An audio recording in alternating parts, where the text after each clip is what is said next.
Hi, everyone. Welcome to this week's weekly live immigration attorney chat here at Immigration for Couples. I'm attorney Megan Pastrana, and happy Tuesday. I hope everyone had a wonderful weekend. And I already see that I have questions coming in here through the comments. Let me make sure that I have Instagram live. Looks like, yep, now we are official. I'm currently on Facebook, YouTube, LinkedIn, and Instagram. So wherever you are in the world, please let me know, where are you at right now in the world? What country, what state, where are you at? And I'd love to ask that question because here at Immigration for Couples, we help individuals all over the world. And that's one of our favorite things, is just getting to meet people from all over the world. And I see here we have someone from Dubai. Awesome. Thanks for being with us. All right. Where else are you in the world? Anybody else want to throw where you're at? Okay. I have my puppies are upset that they're not allowed to be in here with me. I don't know if you can hear them or not, but I just told them they had to leave, and they're asking me to come back in. Montreal, Philadelphia, California, Canada. Awesome. Awesome. Keep them coming. Ghana. Awesome. All right. Well, I'm actually just going to go ahead and start with the questions I have. Usually I have a topic lined up, but we've had so many questions on the live events that I will just go ahead and start with those. And I do want to let all of you know, we do have a free resource center at immigrationforcouples.com. And we know when you're going through an immigration process, whether you're just starting out or in the middle of your journey, it can be an overwhelming process. I like to say it's a labyrinth, or it's an alphabet soup sometimes, with the K1 and CR1 trying to pick a path.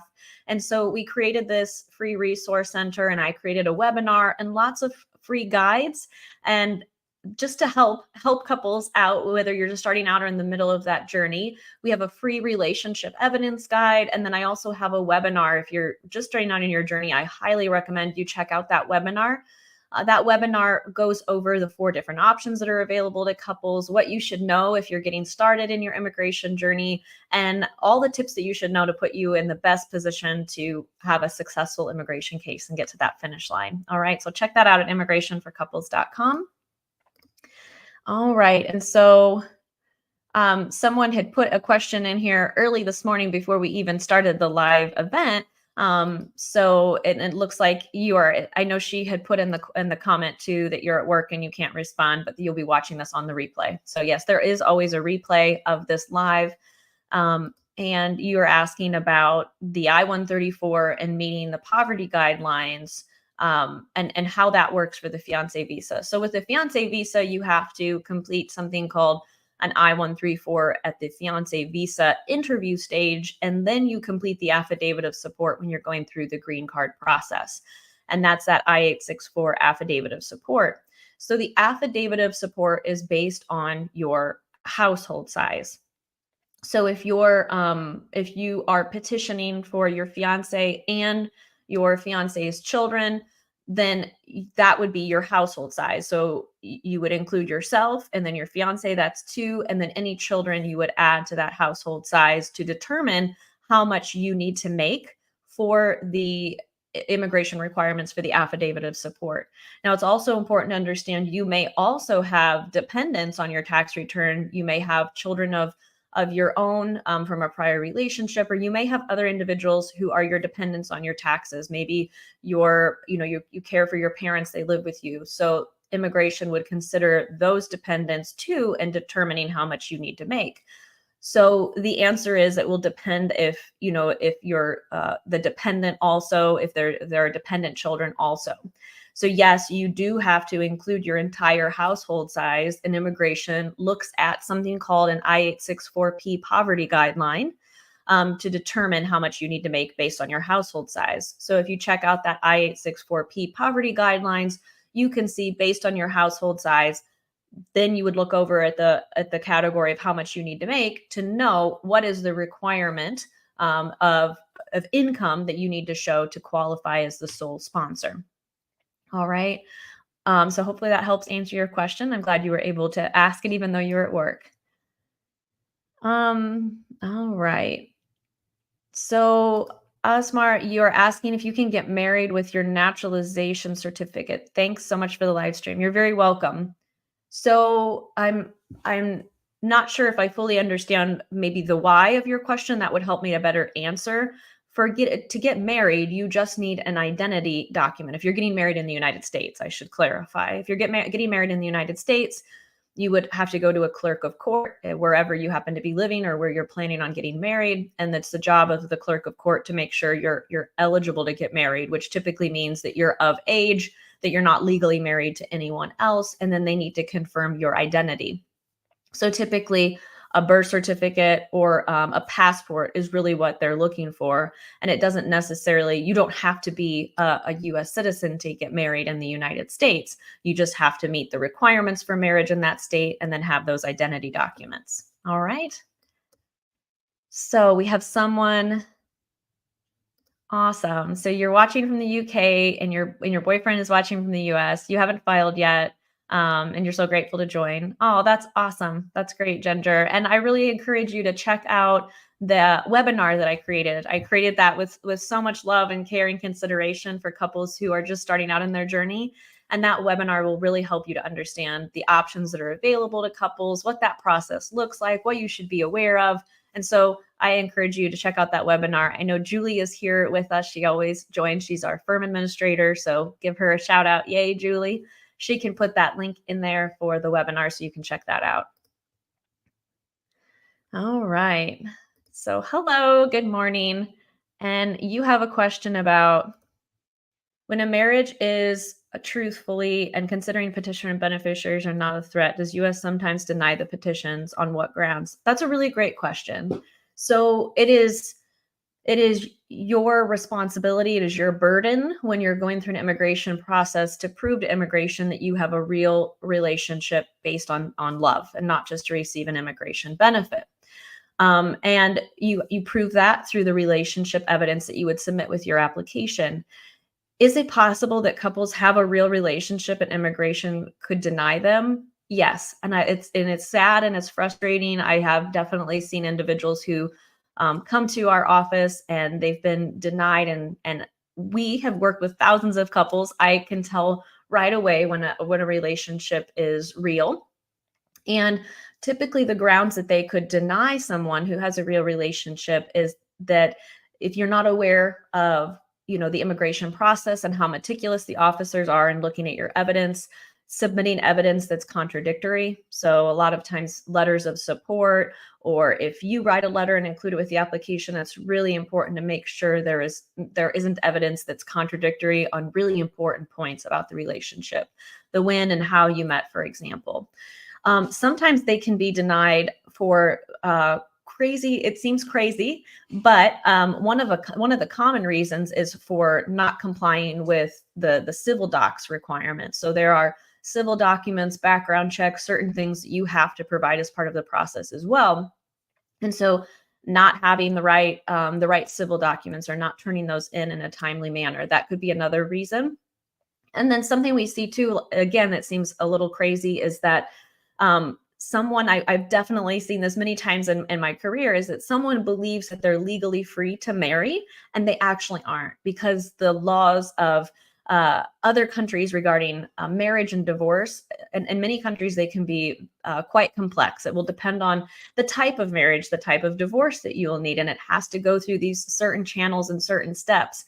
And you may have a divorce document that you think is final and you think you're divorced, and then you go through this immigration process with the US and they find a flaw in that filing of that divorce, and that means that you were never divorced to start with, and then you would have to start over and rectify the problem. Now, please understand these are more extreme situations, but since you're asking, this is a really great question, and these are some of the things that I have seen in my career. All right.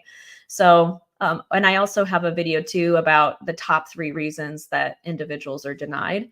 And just because a case is denied doesn't mean there isn't a solution to overcome that.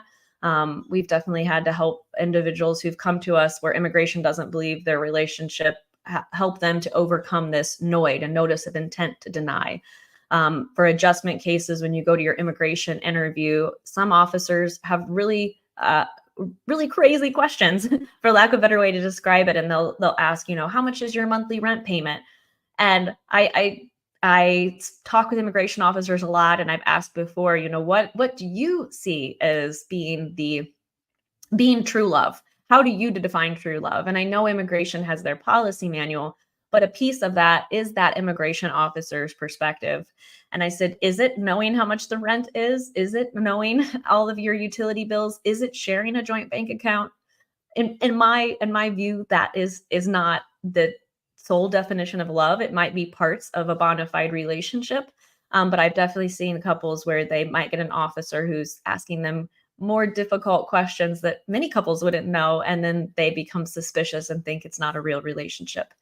All right. So I hope that helps answer your question. And if you're just starting out in your immigration journey, if this is something that's concerning you, I would highly encourage you to check out the webinar. And I'll put that link up here. It's at immigrationforcouples.com. And I also created a relationship evidence guide. And it's a very long guide. It's many pages, and I go into what immigration officers are looking at and the different categories of evidence. And so I really encourage you to check out that free relationship evidence guide, because that will help you to make sure that you understand, what is that standard that immigration is looking at. And then, of course, if you were wanting help with your case, we'd be more than happy to be your guides on your immigration journey. All right. And then you had a follow-up question about the medical exam. If there are health issues discovered for the beneficiary, would it be a reason to deny the visa? So the medical exam, what immigration is looking at in the medical exam, is to make sure that you don't have a communicable disease, something that you would spread. And if that were to be the case, then that condition would be treated. They also give you vaccinations at that medical exam to make sure you are healthy and that you don't have something that you can spread. We all went through COVID. We understand the why immigration does that. Another reason that a visa could be denied because of the medical exam, or something else that immigration is looking for with the medical exam, is they want to see, does this individual have a history of substance abuse, alcohol or drug abuse? Are they a threat to their own safety and the safety of others? And so if individuals go to that medical exam and it's discovered that they have drugs in their system, if they have marijuana in their system, or if they've had multiple DUIs in the past, and there are presenting signs or symptoms at that medical exam that person is still dependent on alcohol or drugs, that would be a reason that immigration could deny that visa. And sometimes that denial can be temporary in nature. They would wait for that individual to become rehabilitated.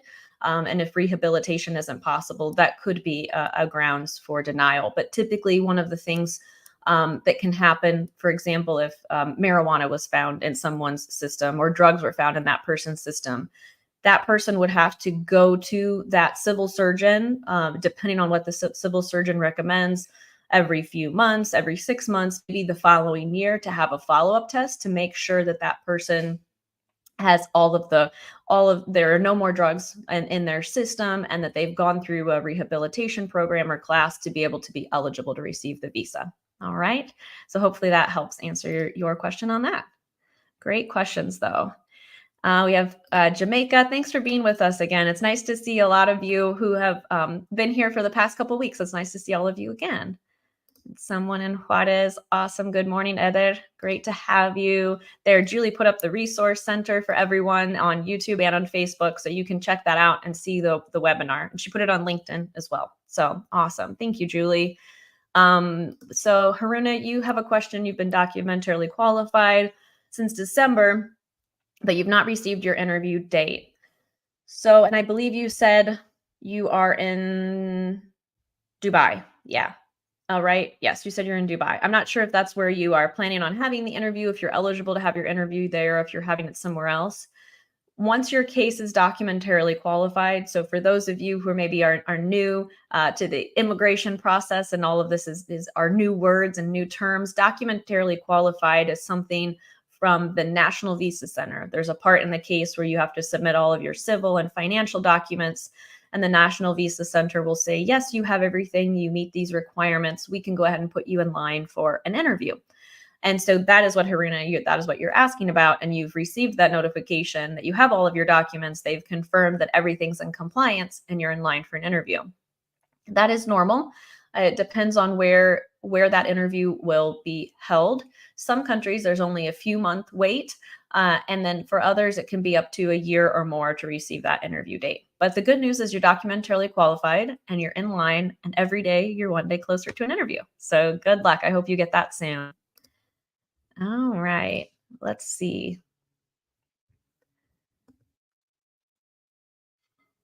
Okay, so you're asking, and good morning to you as well. Do you know what batch of applications USCIS is looking at for the spousal visa? Meaning, are they looking at applications from 2021, 22, etc.? So you can always check the USCIS case processing times tool to see an estimate of how long it's taking them from receiving the application to them making a decision. So you go to the USCIS website, USCIS processing times tool, and then you'll select the application type, which would be the I-130. And then they have made some changes. We're noticing they're constantly tweaking and changing how they provide estimates on that processing times tool. But typically they will have a drop down then for the service center. And the service center is what is listed on your I-130 receipt notice. We've been seeing them change it to say all service center. So you could select that and then you would be able to see an estimate. All right. So if it is a US citizen who was petitioning for their spouse, we're seeing that the current wait time is about 12 months, give or take. For that I-130 petition. We've definitely had some that have come in much sooner and then some that may take a month or two longer, but on average, it's a year.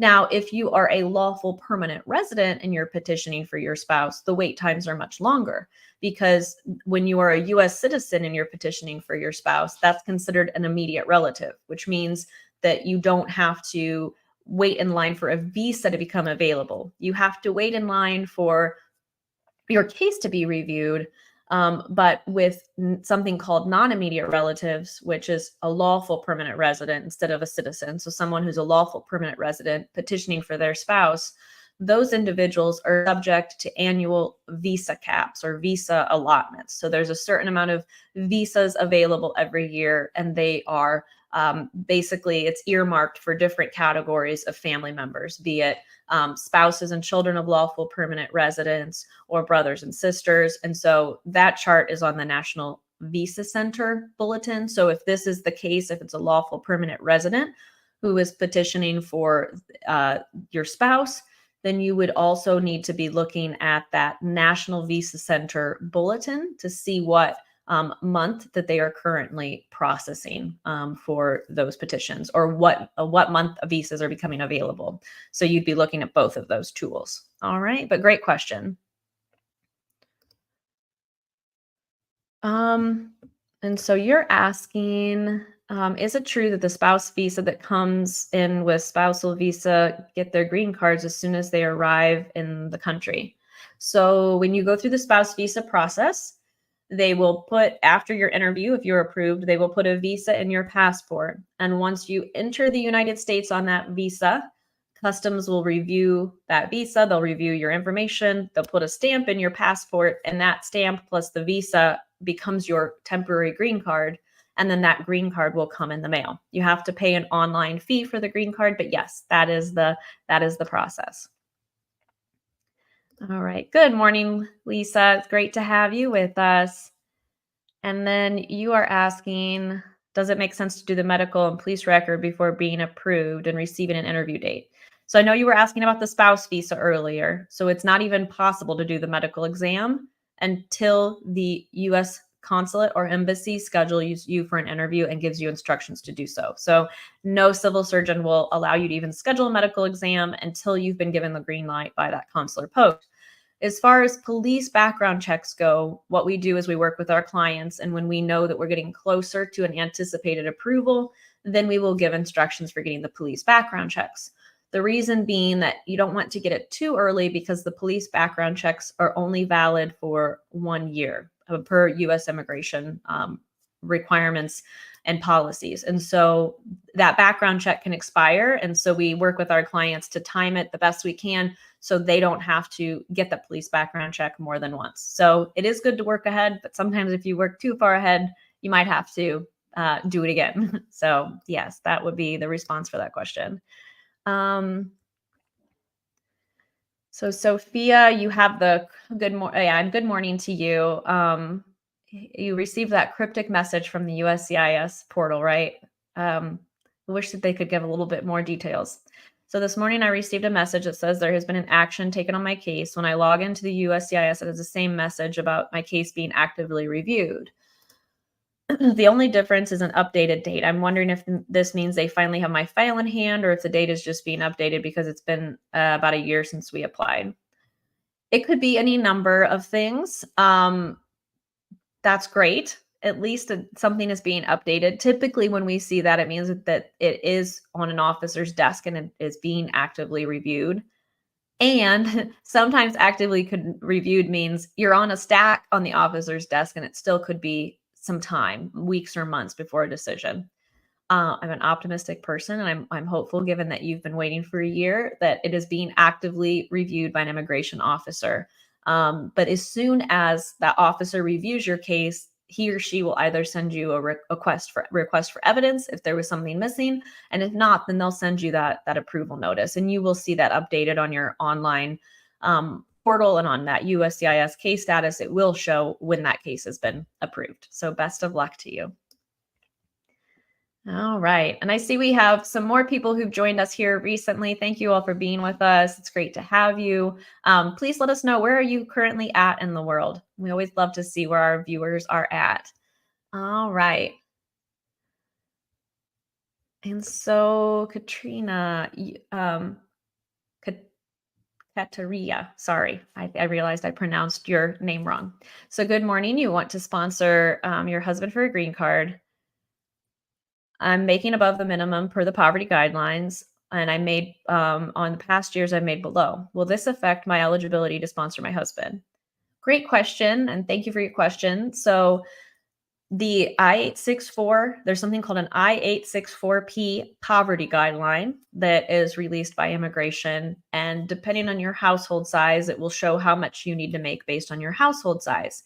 Immigration considers your current annual income to be the total income line on your prior year's taxes if you filed a 1040. So even if that prior year is below the requirement, if you are on track in the present year, you can still show, hey, this is my income for this year. So they're really looking at current annual income, and immigration, they consider current annual income to be last year's total income, which I don't agree with. So many things in immigration I don't agree with, but we have to roll with the punches and meet them where they are. And so you are wanting to look at that prior year tax returns. And depending on, where you're at in the process, it sounds like you're just getting started. Your current annual income will not be a requirement until you get to that step, which would be in a future step. And that typically you're looking at about 10 to 12 months later. So you might already be in the next tax year anyway. So, all right. Thank you for your question. So, Christine, how valid is my marriage in the Philippines? So, for U.S. immigration purposes, you just have to have a legally binding marriage somewhere in the world. And the way that immigration determines whether or not it was a legally binding marriage is, did you meet the requirements of that country or of that state, wherever you were? What are the requirements there to get married? Did you complete those steps? And if you did, and you have your marriage certificate, then you would be legally married in that country. And that's what immigration requires for you to be able to be eligible to start the spouse visa process or adjustment of status, depending on what type of case and what process is available to you. All right.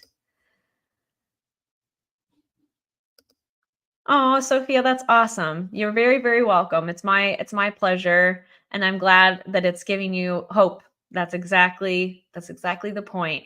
Creating community and knowing you're not alone, having gone through the process personally with my husband, and many members of our team have gone through an immigration process as well. We understand. And that's why we're here. So I thank you for that feedback. And great to have you here today. So, is a permanent resident able to petition for siblings, and how long does the sibling process take? Fantastic question. So, once an individual goes from being a lawful permanent resident to a US citizen, at that point, he or she can petition for their siblings. So the sibling process is unique because siblings of US citizens are considered non immediate relatives, which means they are subject to visa. Visa caps or visa allotments. There's a certain amount of visas available every year, and those visas are spread out among those different categories, and siblings being one of them.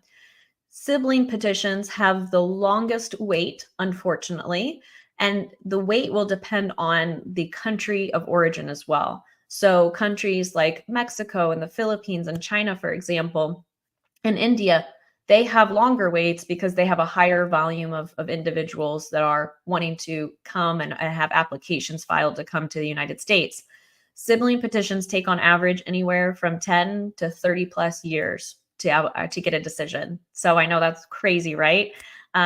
Taking more than a decade. Oftentimes for individuals from countries like Mexico, you're looking at more than 30 years of wait to bring your siblings. That's not to say it's not worth doing. I always tell individuals it's great to look at other immigration options. And then also, if you file that sibling petition, immigration laws and policies and all of that are always in flux and changing.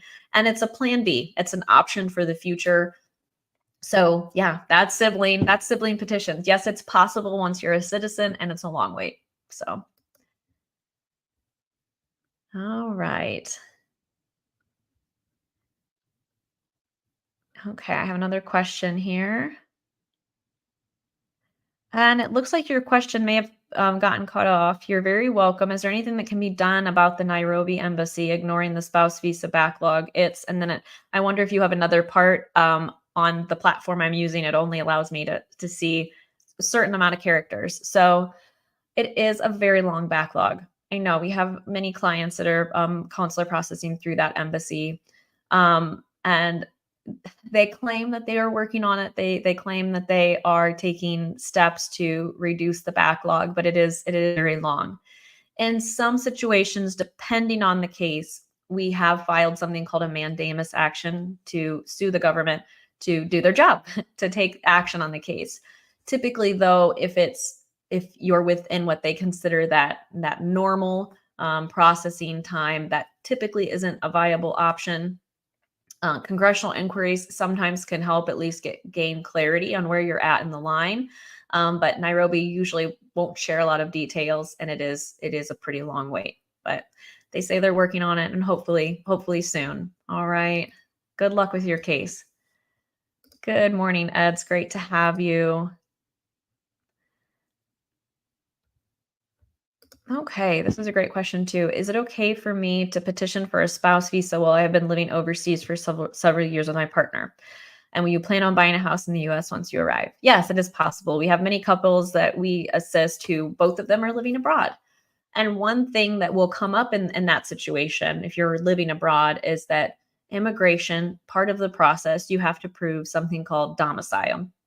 So as a US citizen, petitioner, you have to show you have domicile in the US. And domicile is a fancy legal term for your home, in fact, for where is your home, where is considered home. And when you're living abroad, that can become a little more complicated, which I know is frustrating because you want to be with your spouse. You don't want to be having to live apart. If you have that ability to be together, that's great. But domicile is something you would have to prove. And we've helped many couples to do this. Some of the things immigration will be looking for is making sure you filed your taxes in the US every year, your voter registration card, if you have a driver's license, do you maintain an address in the US? So there's a lot of different ways to prove that domicile requirement. And the short answer is yes, it's possible for you to still petition. Just a matter of understanding that domicile requirement and being proactive and preparing for what to expect in future steps and making sure you have everything you need to prove your eligibility to immigration. And you're welcome if you'd like to schedule a consultation. I'm happy to speak with both of you to make sure you're on the right track for domicile and making sure you're in a good place to be able to start the petition process. All right. Thanks for the question. So I'm having a lot of questions here about the medical exam. Asking what conditions can result in denial, and then someone else is saying here that the immigrant that has a recent health issue, can that prevent an approval? So, and I'm not sure if you were here for the question that I received earlier about medical exams, but essentially the reason for the medical exam is immigration wants to make sure that that individual doesn't have a communicable disease.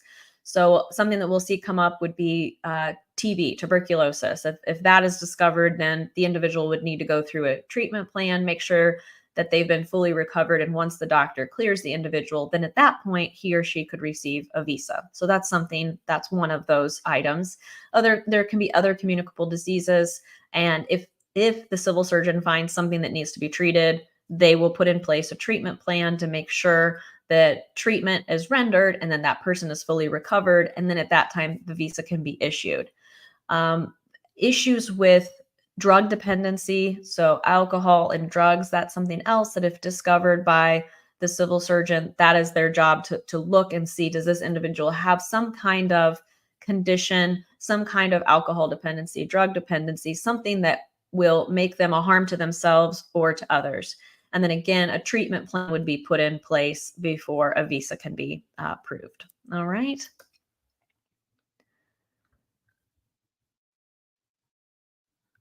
Oh, and then so someone else is asking about the medical exam as well.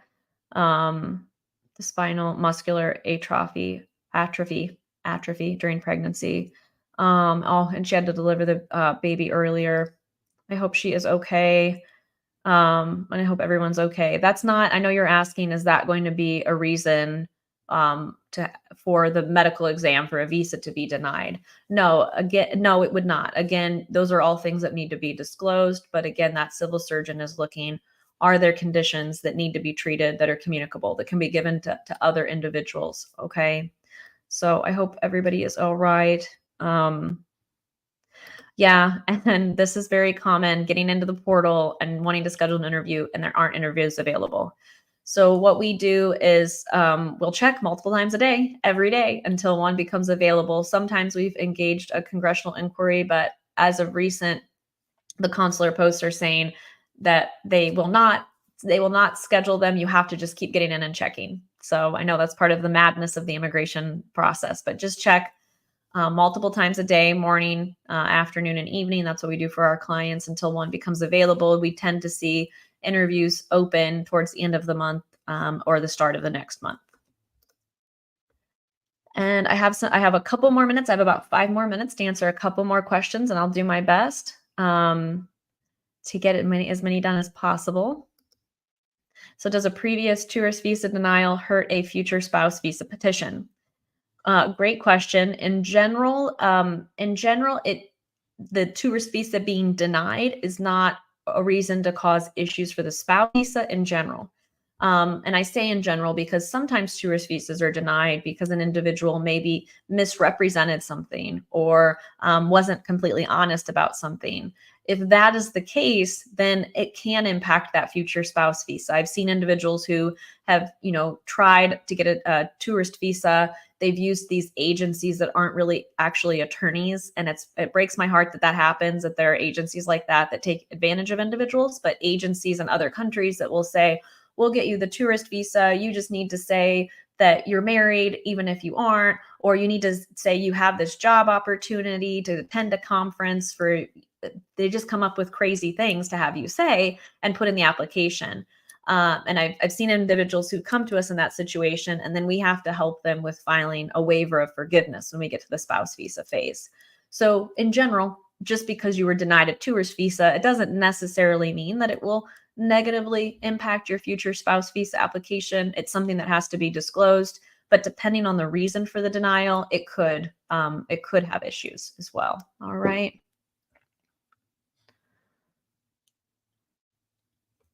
And then, hi, Phil. You're in Florida. Awesome to have you with us here again. Oh, and thank you. Thank you very much. I appreciate that. I'm glad you got to see that. Thank you for that. All right.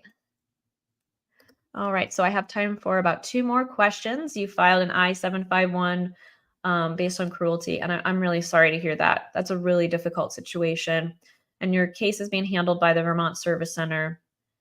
And you've been waiting for about 15 months, and you're wanting to know if you can remarry. So I-751 removal of condition cases, for everyone who isn't familiar with what this is, when an individual receives a green card by marriage, so if you go through a spouse visa or a fiance or adjustment of status process, if you receive that green card and you've been married for less than 2 years, that green card will be a 2-year conditional card. And you have to file something called removal of conditions, or I-751, about a year and a half later, or a year and 9 months later to be completely exact. And you're supposed to file that application together with your spouse and prove that you are still in a bona fide relationship, a relationship based on love. Now, in the unfortunate event, if there is abuse or if there is divorce, immigration has created a way for individuals to still keep that green card. They don't want individuals to be staying in a relationship or in a marriage that is dangerous or that's no longer viable, right? They don't want you to just stay in a marriage. So you can file that I-751 on your own, and you have to ask for a waiver of that joint filing requirement based on abuse or divorce. So that's what is happening in this situation. If it is, and is it possible to get remarried? It is.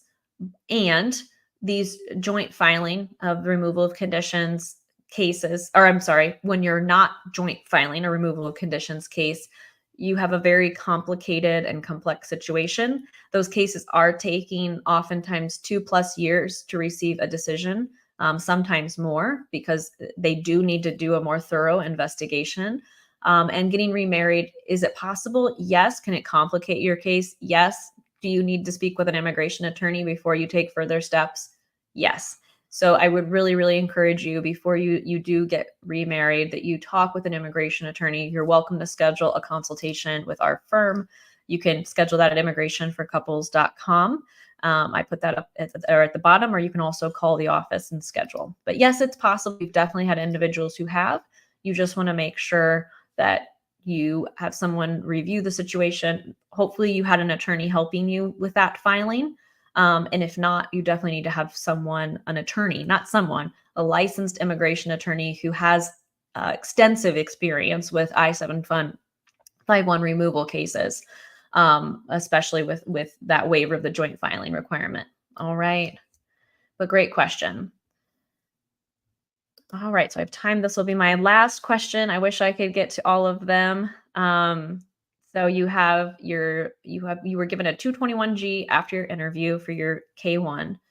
It sounds like you received that because you didn't have a police clearance. And how long is the time to wait for them to make a decision? So it'll depend on the consular post. Oftentimes, usually, if it's just one document and that's really all that was missing, they typically will be able to make a decision sometimes within a few weeks or a few months. Some consular posts are much slower, and it could take many months. And it also depends, was the police background check the only thing they needed, or did they have other research, investigation, review that they needed to do in your case? So I wish I could give you an exact amount of time. I know that's what most people in the immigration process just wish you would know. When am I going to get a decision? But the reality is it could take a few weeks, it could take a few months. But that's good. You got it. That's good. You turned it in. So good luck with your case. I hope you get a decision soon. All right. You're very welcome. And I have some others who are throwing in here in the chat where you're at in the world. Awesome. Pakistan. That's great. Thank you all for being with us. Oh, that's wonderful. Your husband just arrived for a surprise visit today. That is great. All right. Watching from San Diego. Cool. Well, it was great to spend time with all of you. I see you have a lot of really great questions here. I'm going to grab some of these questions, and next week I will be back on. You're very welcome, Pooja. Next week I will be back Tuesday, 11 a.m. Eastern time. Our team will put out an announcement, and I will go over some of these questions that I wasn't able to get to here today. Have a wonderful rest of your week, everyone. Take care. See you soon. Bye.